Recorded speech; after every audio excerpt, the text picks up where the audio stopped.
Tahukah Anda bahwa Indonesia adalah rumah bagi beberapa hewan paling langka di dunia?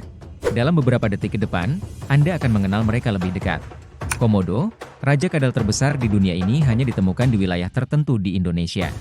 Tidak hanya itu, ada juga badak Jawa yang keberadaannya hampir punah dan sangat sulit ditemukan.